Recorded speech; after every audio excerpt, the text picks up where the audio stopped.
Hello students, you are listening to the final lecture of this section, which would be lecture 4-5, and it is on the respiratory system. So let's start off with the functions like we always do of each of the systems. We're going to start off with the functions of the respiratory system. The first function that we have listed here is ventilation.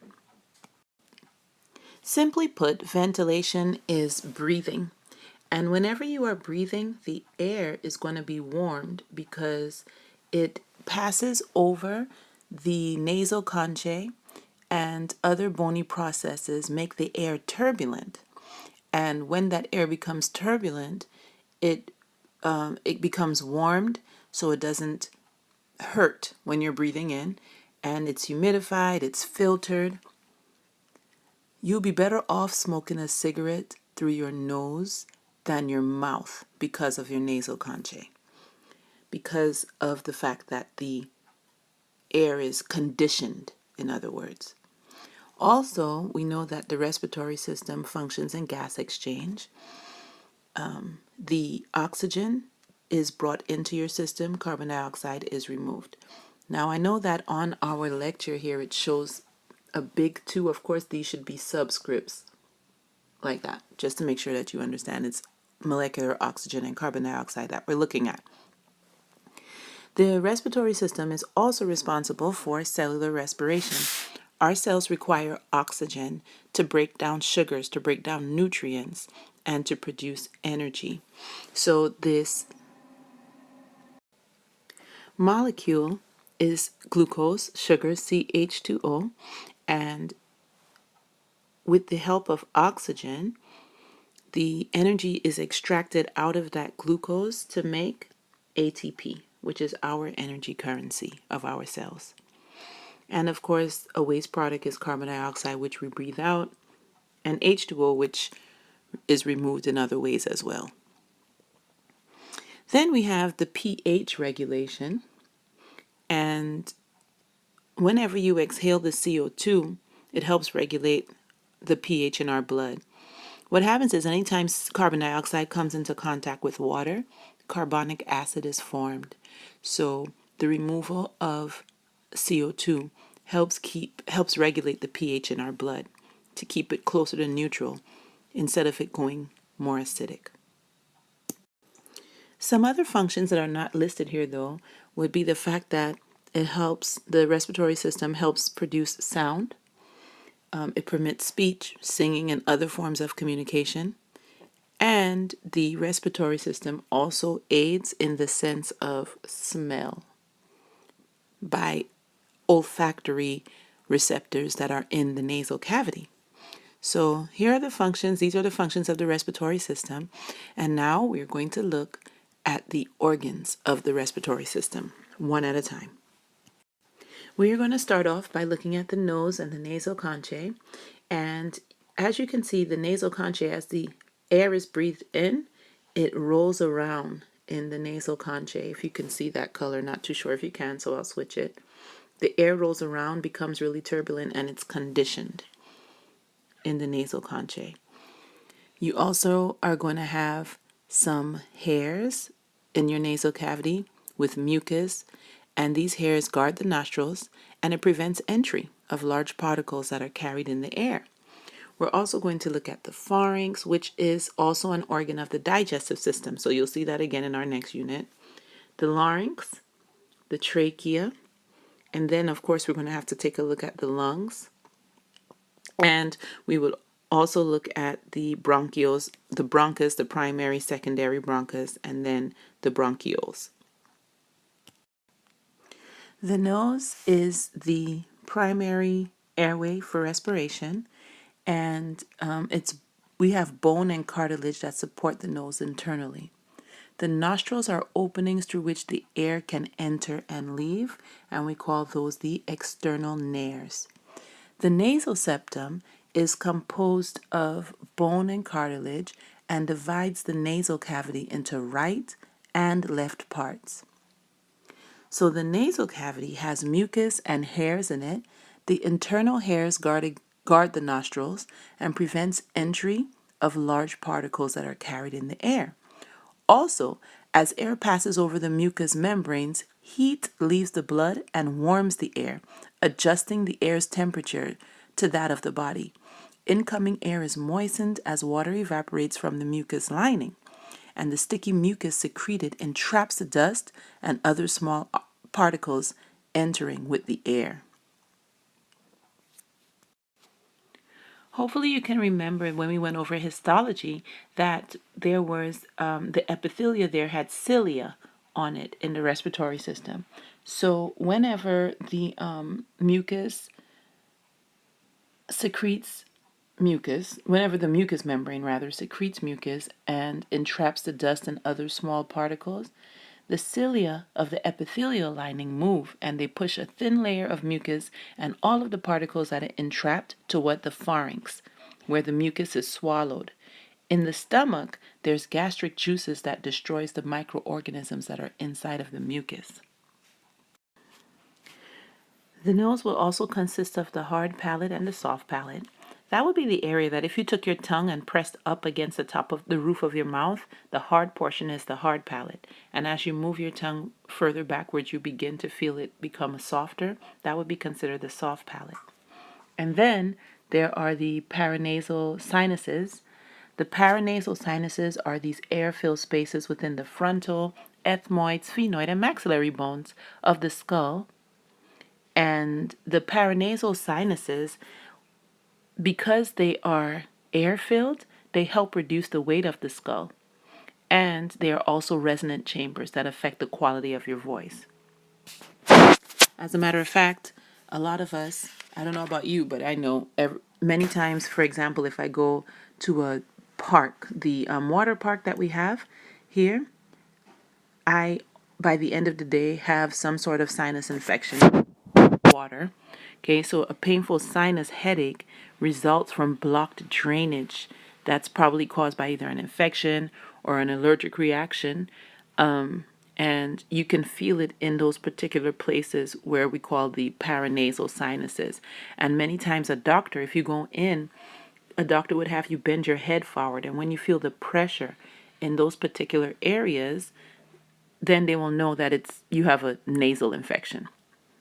So basically the drainage there from the paranasal sinuses have been blocked and it causes a lot of pain. Because of the structure of the nose, again, I know I mentioned this earlier, it would be healthier to smoke cigarettes through your nose, just in terms of filtering though, because hopefully we all know by now that cigarette smoke we know is extremely harmful. It actually has about more than 4,000 chemicals in a cigarette, and it contains more than 60 carcinogens, cancer-causing chemicals. And these toxins that are inside of the cigarette include benzene, formaldehyde, vinyl chloride, ammonia, arsenic, cyanide. So it's extremely dangerous. And even you might be thinking to yourself, well, I don't smoke. But even secondhand smoke, as we now know, is extremely dangerous as well. But it is more dangerous than what you probably even think. About 53,000 non-smokers in the United States are killed because of secondhand smoke, which we call environmental tobacco smoke. 53,000 non-smokers. And a lot of these come from heart disease and, of course, then lung cancer. But most of them, like about 46,000 of those 53,000, those deaths are as a result of heart disease. And then the secondhand smoke is responsible for about 150,000 to 300 cases of lower respiratory infections like bronchitis and pneumonia. And that's in children under 18 months of age. It's horrible smoking around these kids. And we also see worsening of asthma, ear infections, low birth weight. Smoking is just all around extremely unhealthy. And hopefully, if you're a smoker right now and you're listening to this, hopefully this would be an impetus for you to quit. If not for you, then perhaps for your loved ones. As far as the histology goes for our respiratory system, the respiratory epithelium is the PSCC, the pseudostratified ciliated columnar epithelium, and You already learned that this lines the respiratory tract. It also has many goblet cells which produce mucus to help trap foreign particles. The cilia on the cells sweep and move mucus and trapped particles from the nasal cavity to the pharynx, and in that way it can be swallowed. So the whole point of the cilia is to move the mucus along.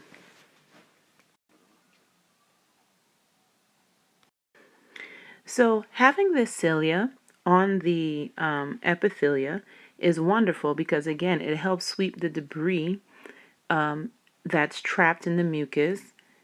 It helps sweep it back, and it's swallowed by the pharynx, where once it reaches the stomach, the harsh environment of the stomach can kill the microorganisms in there.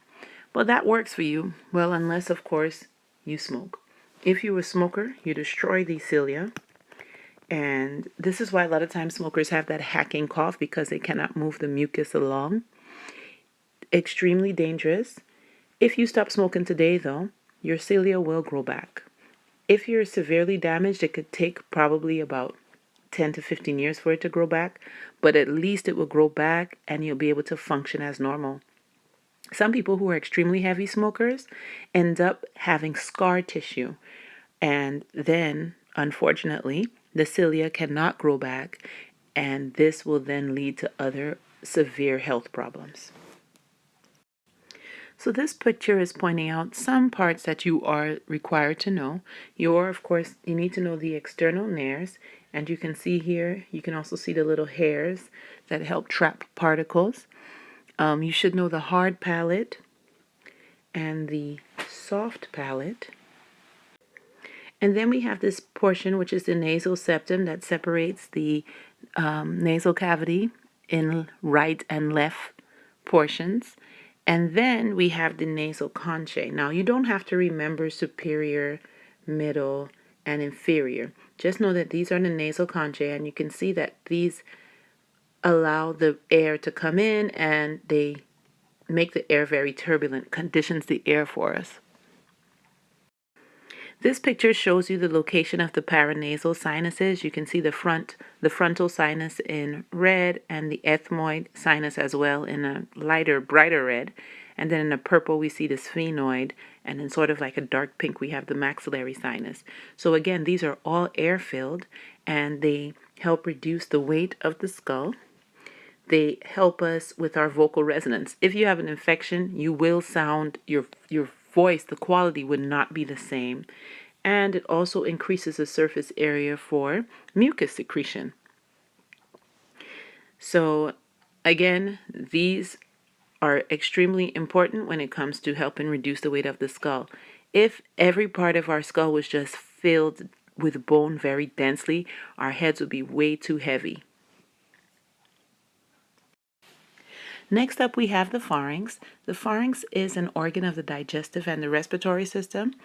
It is behind the oral cavity, the nasal cavity, and the larynx. And it moves food from the oral cavity to the esophagus and passes air between the nasal cavity and the larynx. It also helps produce sounds of speech. So it is a passageway for air and for food and water, but it also helps out when it comes to producing sound. Next, we're going to look at the larynx and the vocal cords. The larynx is an enlargement in the airway at the top of the trachea, but below the pharynx. It conducts air in and out of the trachea through a narrow opening called the glottis. So just to point out, this is the glottis. And in this case, it's opened. But if you were to look at this picture, you'll see that it is closed.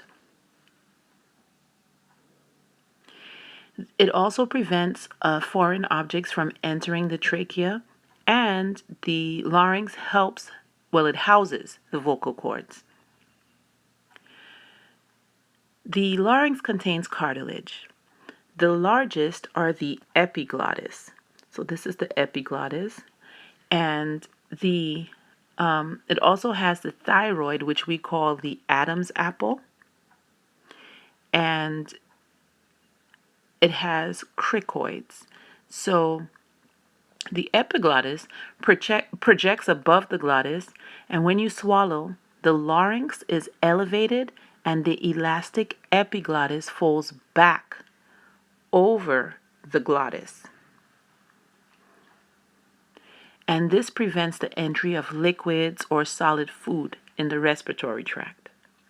Many of you guys may have had the unfortunate experience of, or maybe I should say unpleasant, of probably talking and eating or drinking, and then you say, oh wow, it just went down the wrong pipe. So, and you start coughing up your food or your drink that went down your wrong pipe. Or what happened there is that somehow the epiglottis did not completely cover the glottis, and food or water got into that glottis, that opening when it opened up. It could be quite unpleasant.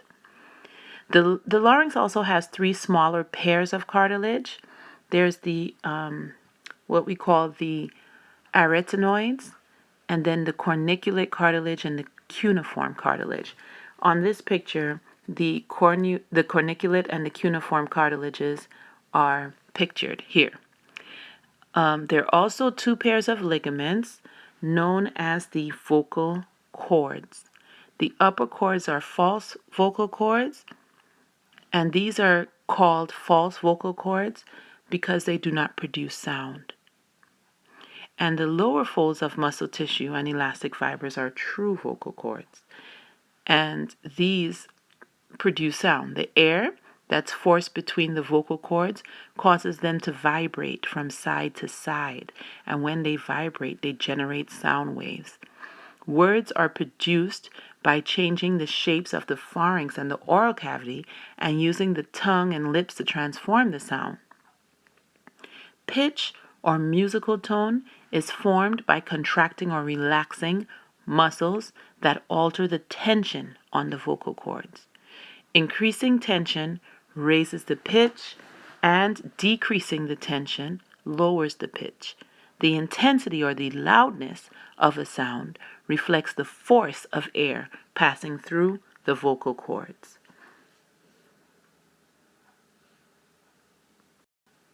We have different sounding voices based on the length and the thickness of our vocal folds or vocal cords, which help determine the sounds of your voice. So just to make sure I point out, the vocal fold is also termed the vocal cord.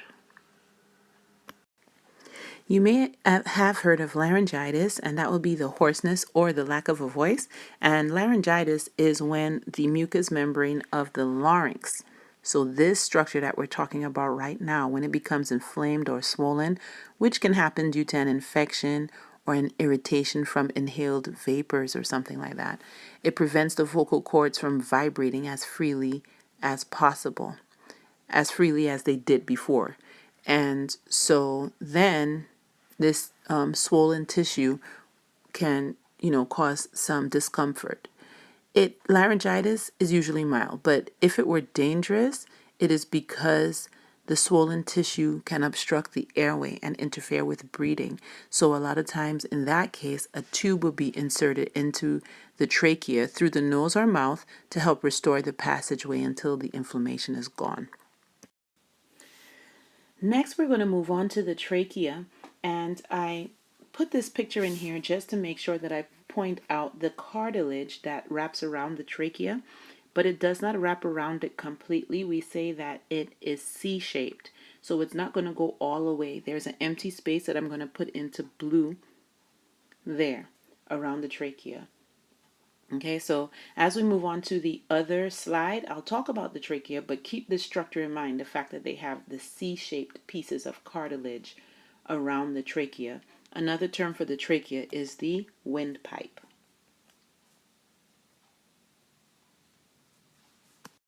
The trachea, or the windpipe, has about 20 C-shaped pieces of hyaline cartilage, one above the other.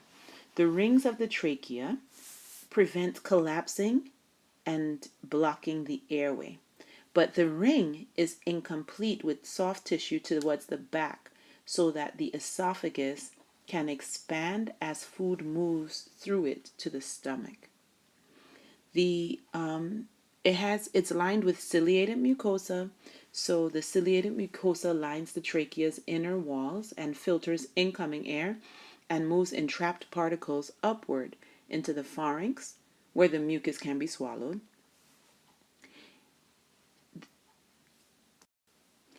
The trachea extends downwards and splits into the right and left bronchi. And then you have a bronchiole tree that consists of branched airways leading from the trachea to the microscopic air sacs of the lungs. So we say that we call these the bronchioles. The bronchioles branch repeatedly and repeatedly until they reach the microscopic air sacs of the lungs, which we call the alveoli.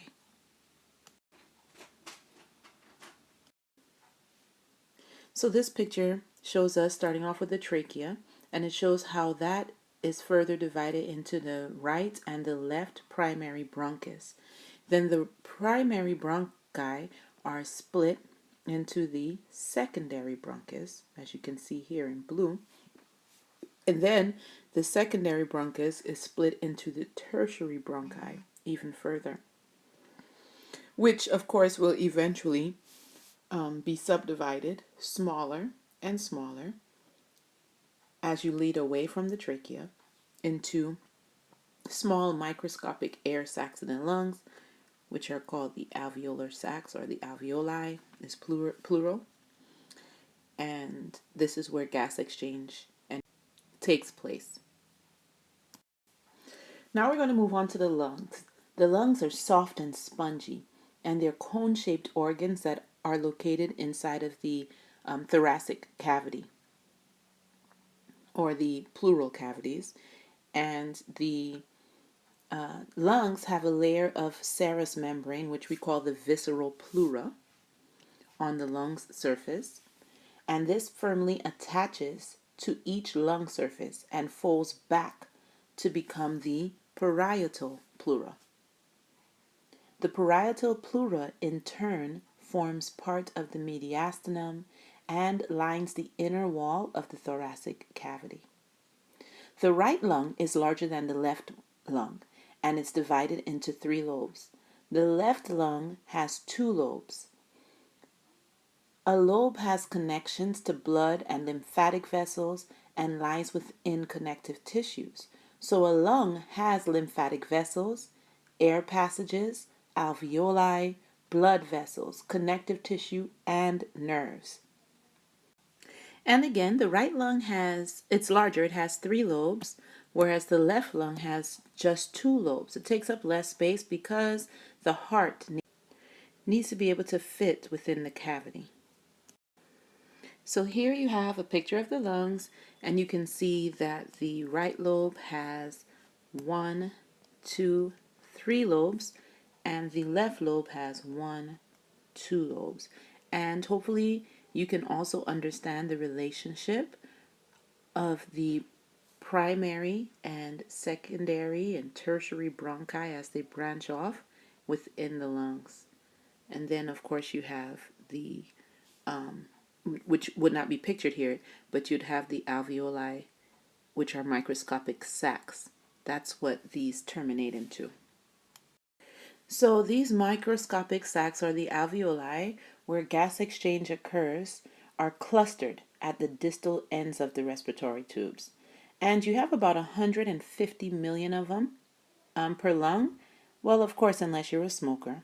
And in that case, you will have less. And the ones that you have will be in much worse shape. So here you have the normal bronchiole and alveoli, but you can see here in individuals with emphysema, that is as a result of smoking, the alveoli have essentially disintegrated, so there will not be as much surface area for gas exchange to take place. Because these are the gas exchange units, then you'll understand, or you probably would guess, that the epithelia will be simple squamous epithelia. So these are very thin so that the gas exchange can take place easily. And of course, it's surrounded by capillaries and elastic fibers. The elastic fibers help to recoil and they push the air out. And all of these this will assist in ventilation. Again, decreased function in smokers. The alveoli and all the mechanisms that come along with it are decreased whenever you're a smoker. You also have some alveolar macrophages that are present, and they patrol the epithelium and phagocytize foreign particles that reach the alveolar surfaces. There are some cells scattered among the epithelium called septal cells that produce an oily secretion called surfactant. And I want to make sure that I point out surfactant because I believe you're supposed to know what it is on your study guide. And the surfactant, it keeps the alveoli open and reduces surface tension.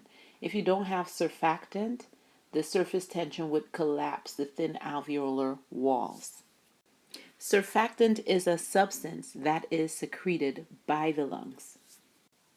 Just to kind of give you a clinical application, the surfactant is particularly important in the minutes after birth when the newborn's lungs fully inflate for the first time. Premature infants may suffer respiratory distress syndrome if they do not produce sufficient surfactant, and that's usually the problem with premature infants. So to help out many of these newborns, to help them survive, physicians will inject synthetic surfactant into their little lungs through an endotracheal tube. And then a ventilator machine would assist in the breathing. Now that we have gone through the respiratory anatomy, now we're going to shift focuses to the respiratory physiology, which includes pulmonary ventilation, gas exchange, respiratory gas transport, and cellular respiration. Pulmonary ventilation is essentially breathing, to put it simply. So that would be breathing in, which is inspiration, and breathing out, which is expiration. And the reason why we are able to breathe in and out has all to do with atmospheric pressure differences. Atmospheric pressure provides the force to move air into the lungs. Alveolar ventilation prevents the buildup of carbon dioxide in the alveoli. So hopefully you guys remember how things will move as far as along the concentration gradient. So even air also goes from an area of high pressure to low pressure. And breathing takes advantage of these pressure differences. Anytime we talk about intrapulmonary pressure, we're talking about the pressure in the alveoli. So intra, inside of the lungs. And then we have the intrapleural pressure. That would be the pressure between the serous membranes. Pressure and volume are related in an inverse or opposite way. If you pull back on a plunger of a syringe, volume in the barrel increases, but the pressure will decrease. So let's relate the whole syringe example to what's happening when you breathe. When you inhale, when you take a breath in, the thoracic volume, the volume of air will increase. And then the pressure in the alveoli, because the volume increased, the pressure will decrease. And when that pressure decreases, the pressure in the atmosphere will now be greater. Okay? And because the atmospheric pressure is greater, that will take the outside air and push it into where it has low pressure, which will be inside of the lungs. And then that way air flows in. The movement in and out of our lungs occurs again in this very simple fashion. When you inhale, the thoracic volume will increase because you are increasing your volume of air in your thoracic cavity. If if the volume increases, then that means pressure has just decreased. Then the atmospheric pressure will be greater, so the air will flow in. When you breathe in, the diaphragm moves downward, and the thoracic cavity would enlarge, and the pressure in the alveoli is going to fall because now you have a bigger cavity. So less pressure in there. And then the atmospheric pressure will force the air into the airways. So now that would be for inhalation. Let's see what happens for exhalation. Whenever you breathe out, the lungs and the thoracic wall have a lot of elastic tissue, and these stretch when the lung expands during inspiration. As the diaphragm relaxes, following an inspiration, the elastic tissues of the lungs and diaphragm recoil and they return to their original shapes. At the same time, the surface tension that develops between the moist areas of the alveolar linings decrease the diameter of the alveoli.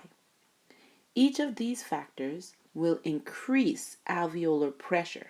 So now the pressure inside of your lungs is higher than what it is in the atmosphere. And again, air moves from an area of high pressure to low pressure. So as you're breathing out, the pressure increases in your lungs, and so the air inside of the lungs is going to be forced out through the respiratory passages.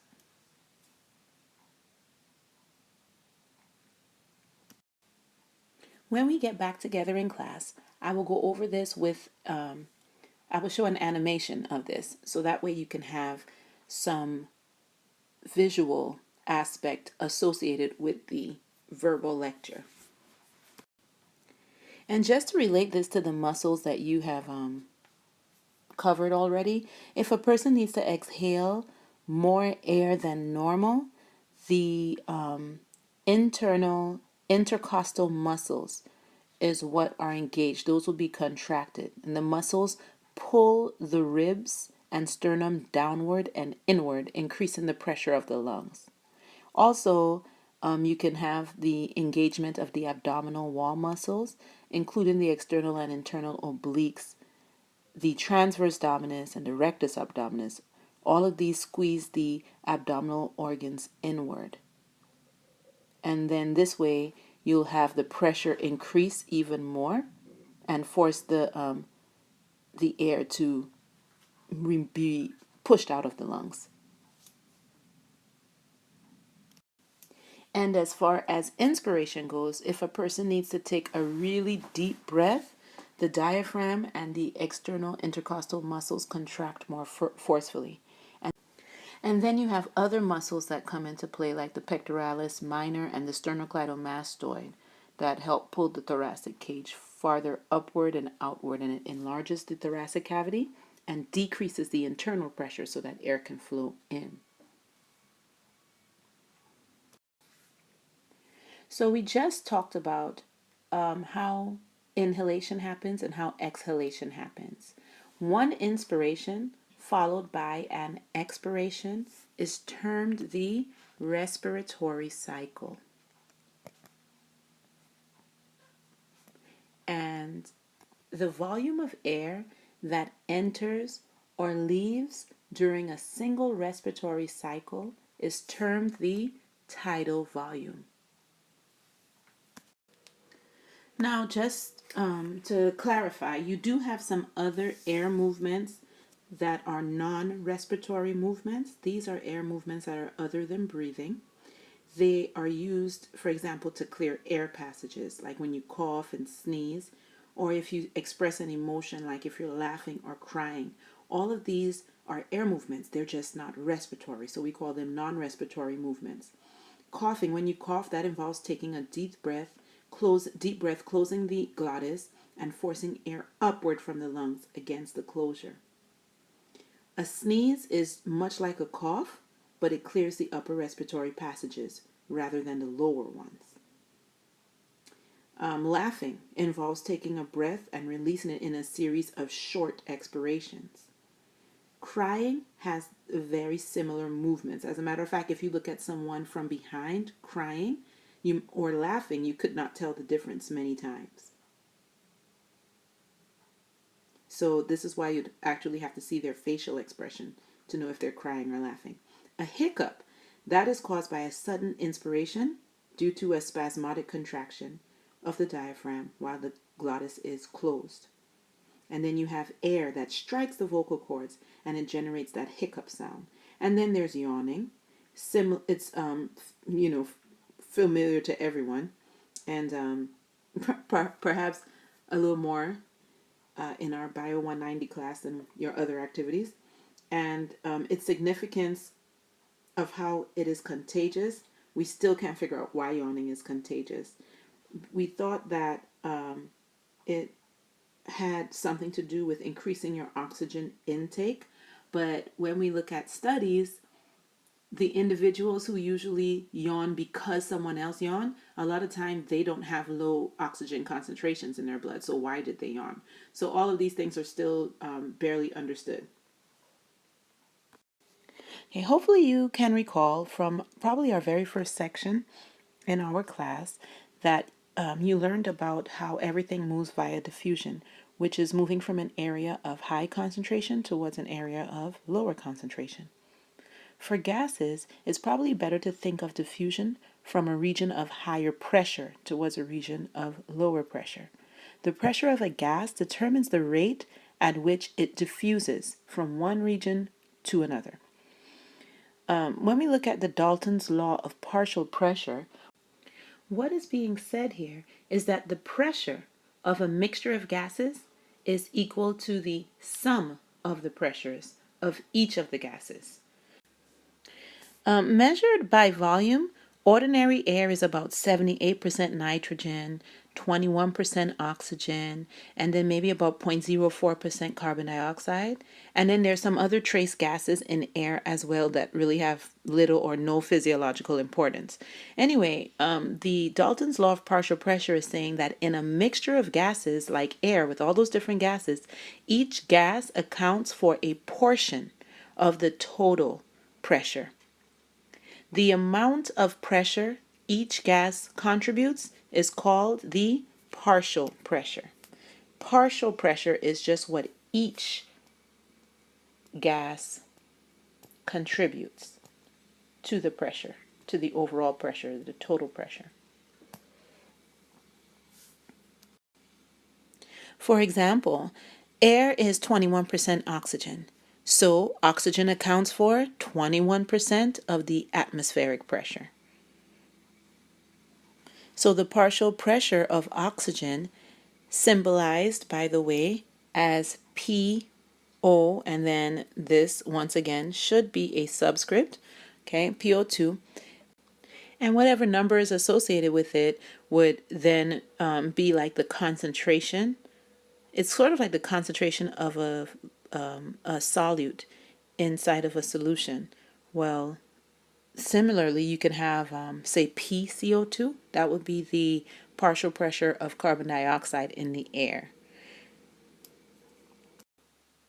When a mixture of gases dissolves in the blood, then we can look at the partial pressure of the gas in the blood. Now remember, the gases diffuse from an area of high pressure to an area of low pressure. So let's look at PCO2, for example. PCO2, which is we're talking about carbon dioxide. The PCO2, the partial pressure of carbon dioxide in the capillary blood, I'll write right here. In blood, the CO2 is 45 millimeters per Hg. Okay, so we're looking at hemoglobin. Now, in the alveolar sac, the partial pressure for CO2, let me write CO2 in here so you know which gas we're talking about. The partial pressure is 40 millimeters per hemoglobin. So, where is there more pressure? In the blood, in this case. So, because it is higher in the blood, it would move out of the blood into the alveoli, which of course then it can be removed. So the blood will leave the lungs and it will go into the alveolar sac. And when you breathe out, it would leave your bodies.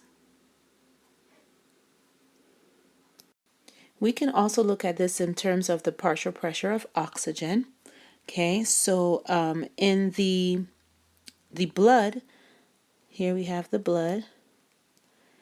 The partial pressure is about 40 millimeters per hemoglobin, but in the alveolar air, so here alveolar, it is 104 millimeters per hemoglobin.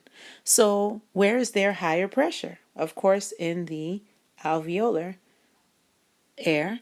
And so in that case, the oxygen is going to diffuse from the alveolar air into the blood, and then the blood is going to leave the lungs with, now instead of having a 40 millimeter per hemoglobin oxygen partial pressure, it will now have 104.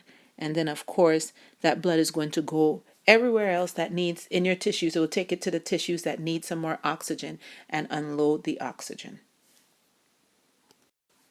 So, as you've already learned, blood transports oxygen, and it transports oxygen and carbon dioxide between the lungs and the cells. As these gases enter blood, they dissolve in the liquid portion, which is the plasma, or they combine chemically with blood components. Almost all oxygen binds the iron-containing protein, hemoglobin. The remainder of the oxygen dissolves in plasma. So, in that case, how do we know which oxygen will go where? In the lungs, where the partial pressure of oxygen is high, okay, where you have high partial pressure, oxygen dissolves in the blood and combines with the hemoglobin, forming oxyhemoglobin.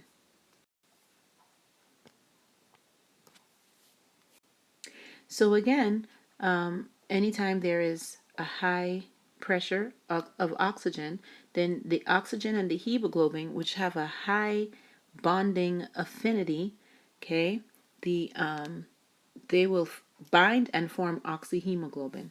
But once that hemoglobin molecule is no longer combined with oxygen, and of course, when does that happen? Whenever the oxyhemoglobin releases its oxygen to tissues, then it will become deoxyhemoglobin. This is when the hemoglobin molecule released the oxygen. And it would have released the oxygen to tissues that needed it.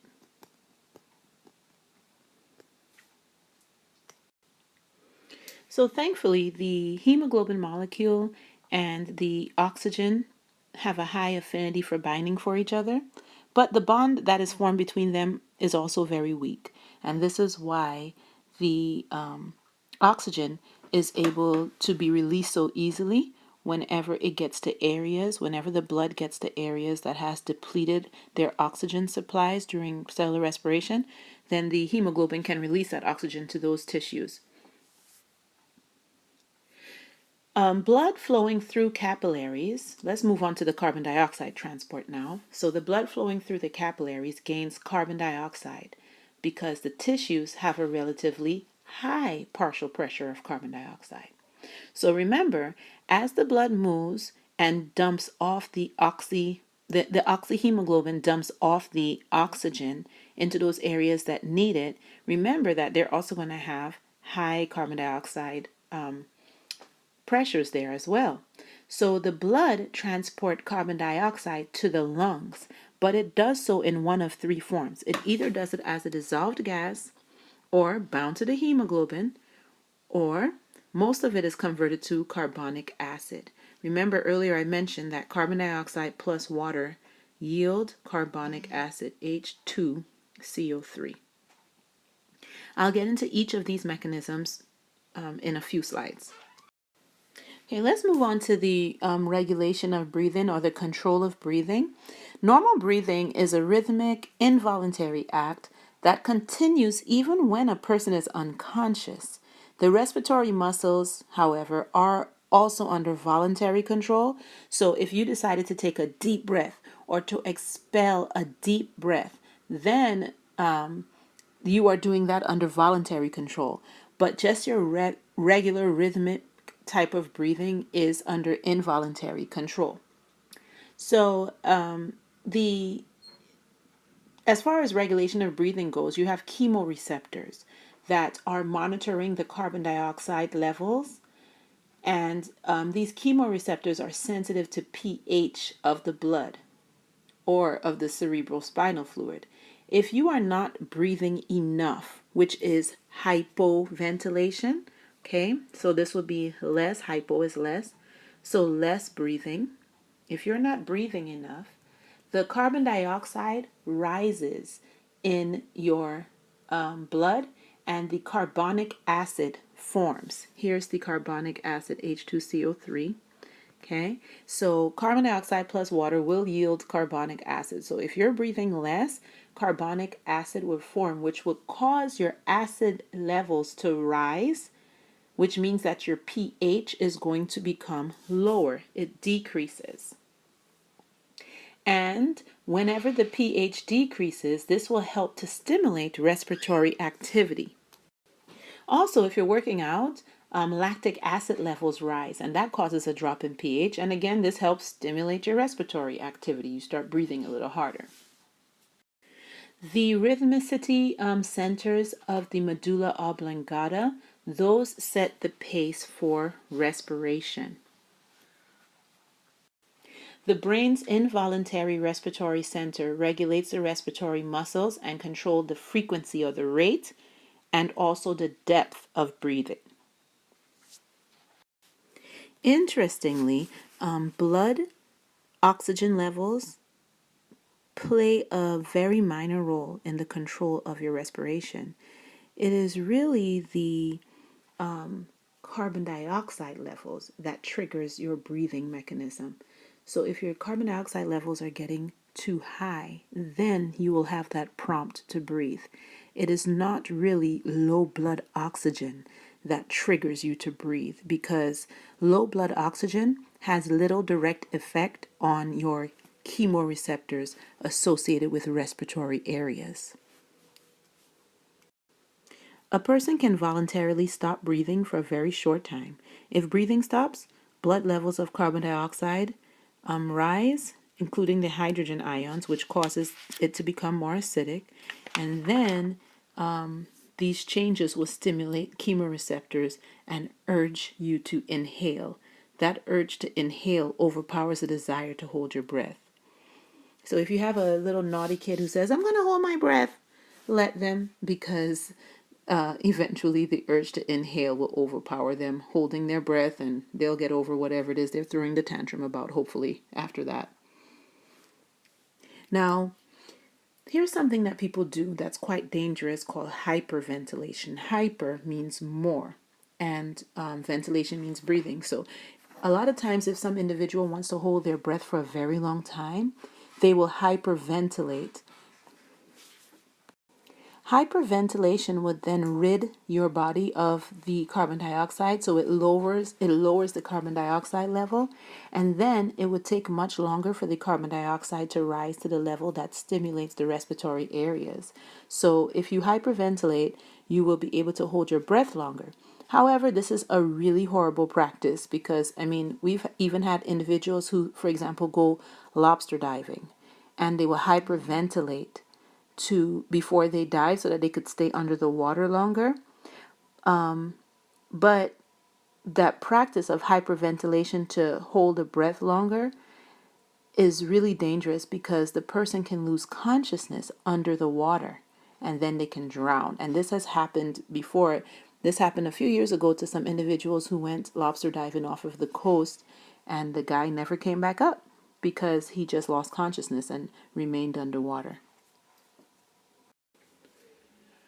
So earlier we talked about carbon dioxide and how it's transported in the blood in three forms, but I didn't really get into details about that. So now we will. So blood gets carbon dioxide in it, of course, because the capillaries are picking it up from the tissues that have high partial pressure of CO2. The blood is going to transport that carbon dioxide in the lungs in three ways. So, one of the first ways is in the form of bicarbonate ions. Bicarbonate ions. Not, well, as you can see, it's 70% of the carbon dioxide in the blood is transported this way. Because it's the majority, this means that it is the most important transport mechanism. So remember, carbon dioxide, when it reacts with water, will form carbonic acid, H2CO3. An enzyme allows this reaction to happen quickly. The enzyme is carbonic anhydrase. It's an enzyme in the red blood cells that allows that reaction to happen quickly. And the carbonic acid would release hydrogen ions and bicarbonate ions. So here we have hydrogen ions, H plus, which should be a superscript, and HCO3. This would be bicarbonate ions. The hydrogen ions bind to hemoglobin, so the pH of the blood does not change. But the bicarbonate ions will diffuse out of the blood cells and enter the plasma.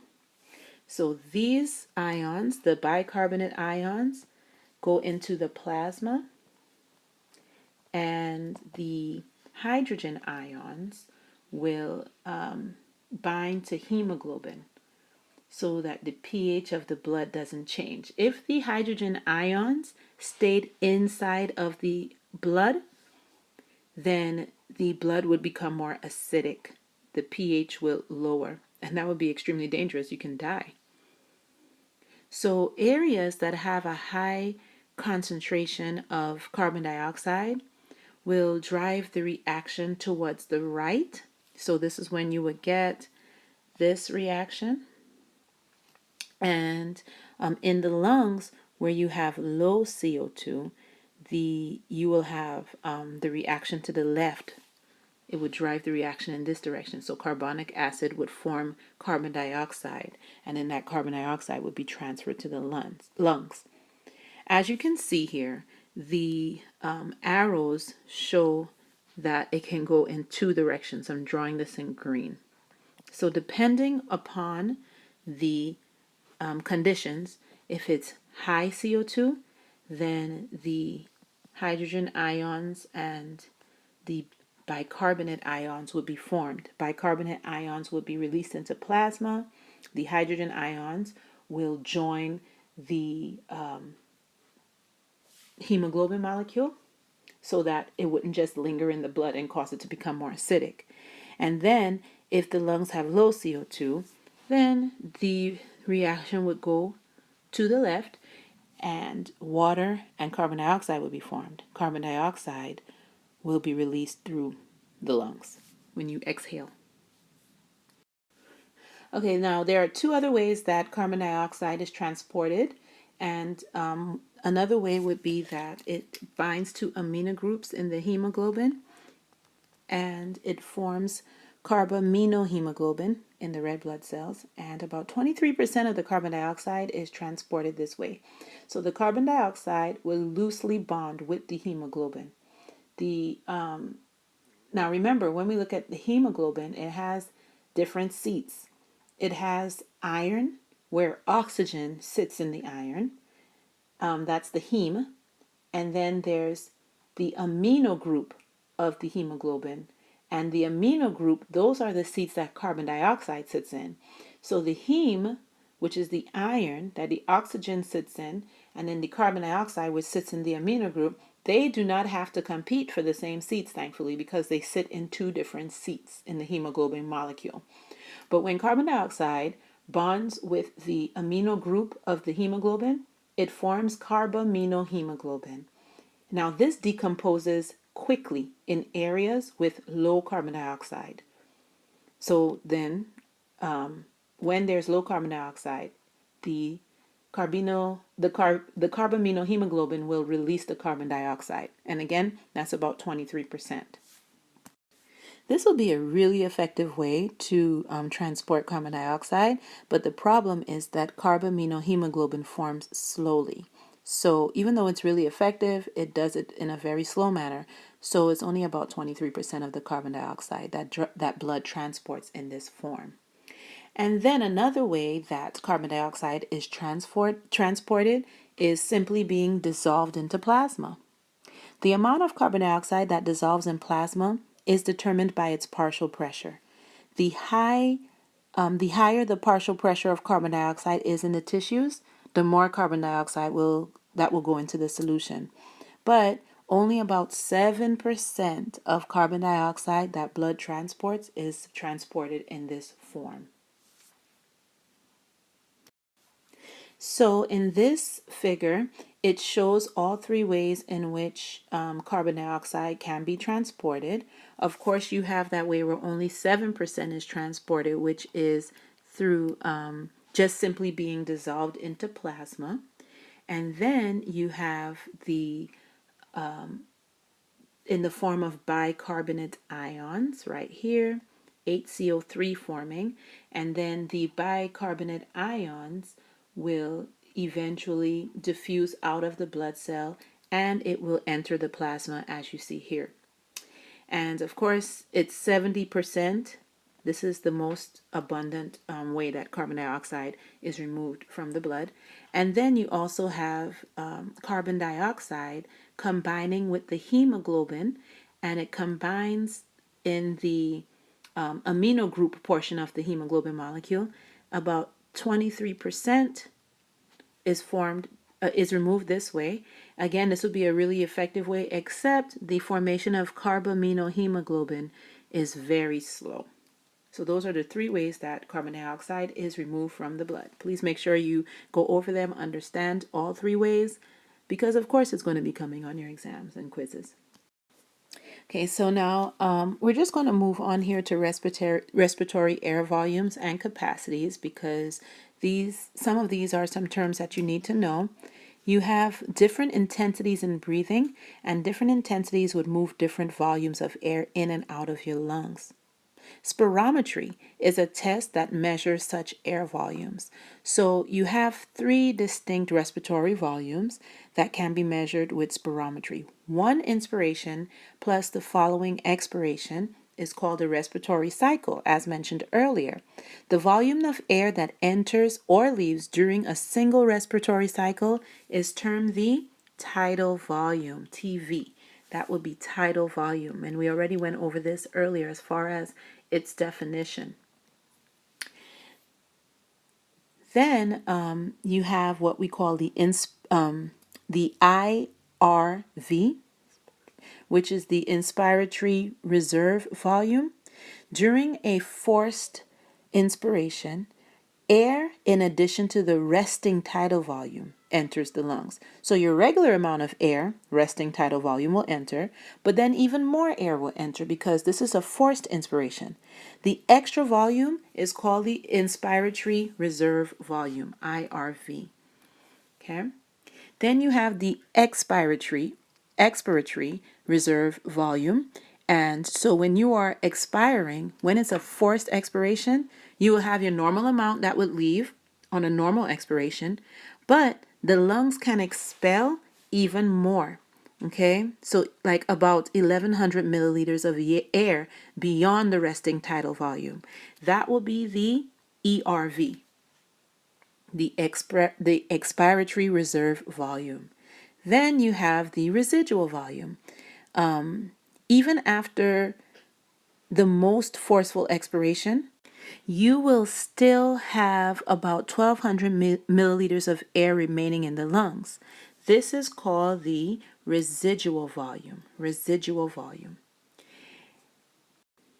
Now, I know that you guys are probably concerned that I did not write out every single what each one of these means, like tidal volume and residual volume, but I will be giving a handout as well in class that goes along with this so that you can understand what the different respiratory air volumes mean. Now, because of residual volume and those expiratory reserve volumes, because of that, when the newly inhaled air is inhaled, it will mix with air that's already in the lungs. And this will prevent the oxygen and carbon dioxide concentrations in the lungs from fluctuating greatly with each breath. I sort of think of this as like when you're changing your water in your fish tank, for example. You would have some water that is already kept in the tank in there. That would be like your residual volume, okay? So the this is what remains in the lungs. Well, think of the residual water remaining in the tank. And then when you add new water, or when you have newly inhaled air, the newly inhaled air would be like adding new water to the tank.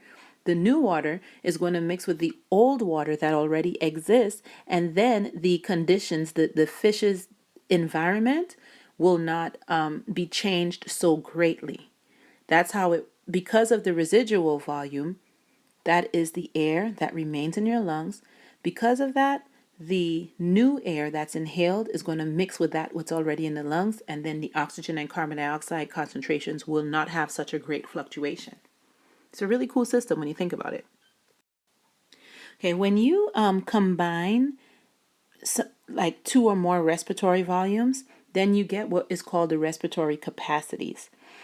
If you combine the inspiratory reserve volume with the tidal volume and the expiratory reserve volume, then that will give the vital capacity of 4,600. Why? Because as mentioned before, the IRV is about 3,000 milliliters.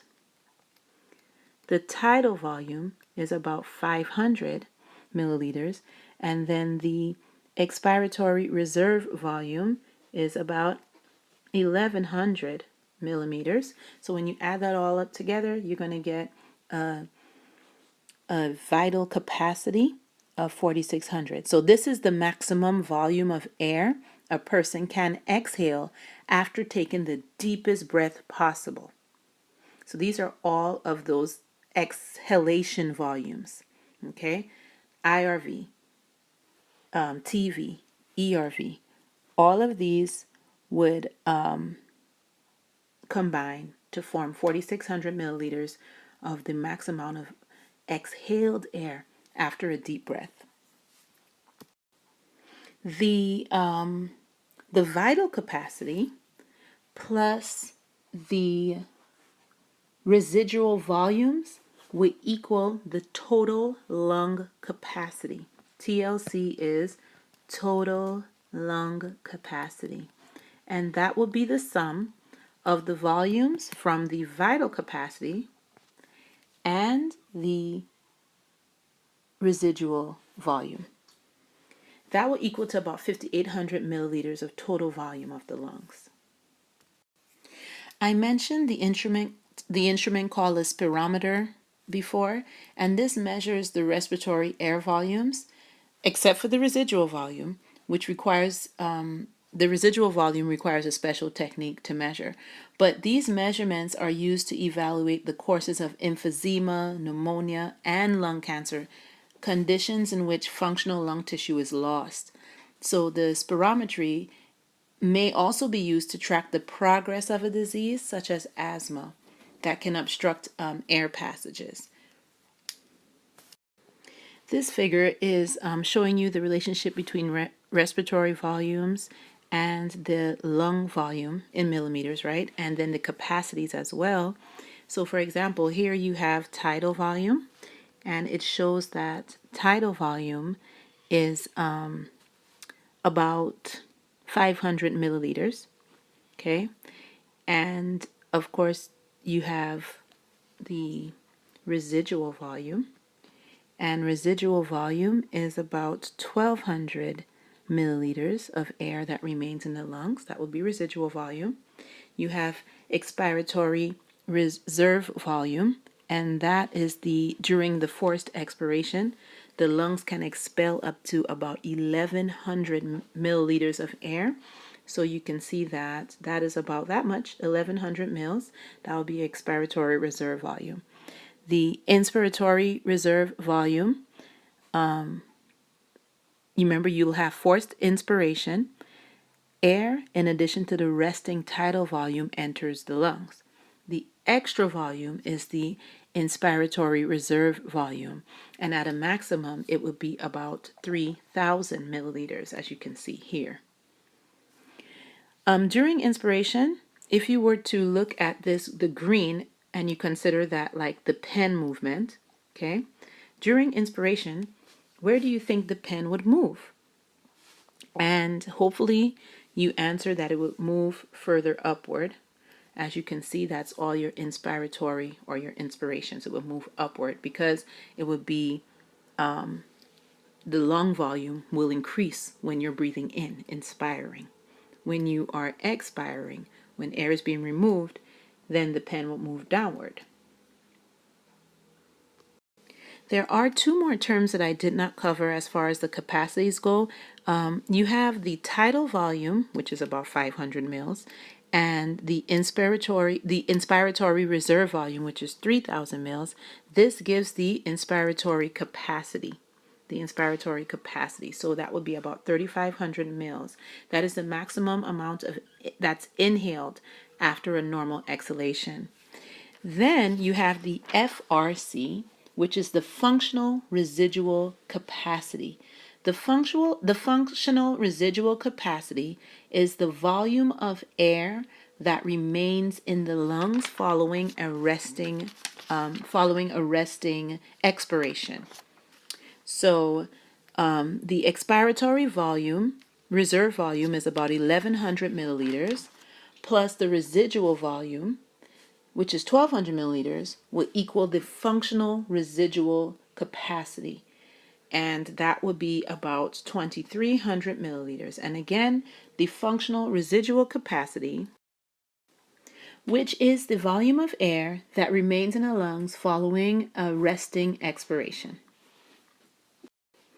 Many times my students like to have information on some common disorders that have something to do with the system that we're covering. So for the respiratory system, we have COPD, which is chronic obstructive pulmonary disease. You get shortness of breath.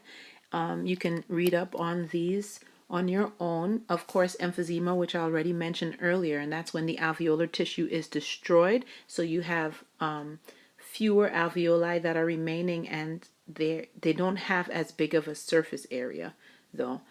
Even though they look larger, they don't have as much surface area. So gas exchange is not efficient. And then we also have pulmonary disorders, so disorders that are directly related to the lungs, like pulmonary fibrosis. And then you also have sleep apnea and one of our biggest cancer killers, which is lung cancer. So this wraps up the entire section 4. Now you have all of the lectures. Hopefully you will be really studying hard, and please, please, please contact me with any questions, and I will be providing highlights of this lecture during our class period as well. Okay, so take care. Happy studying.